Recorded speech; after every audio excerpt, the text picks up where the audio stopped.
Pag nag-how ka sa post ko ngayon, ako mismo ang tutulong sa'yo na magkaroon ng account ID para kumita ka ng potential 1,000 to 5,000 a day or 20 to 50,000 a month. Depende pa yan sa sipag at effort at diskarte na gagawin mo dito.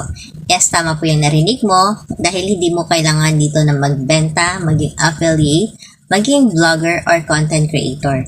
Ang kailangan lang po natin dito is user ID kasi once na magkaroon ka ng user ID, magkakaroon ka ng access sa sistema na ginagamit namin sa online. So, huwag kang mag-alala dahil wala tayong quota dito. Ang kailangan lang natin dito is TikTok account or Facebook account para makakonekta ka sa ginagawa namin sa online.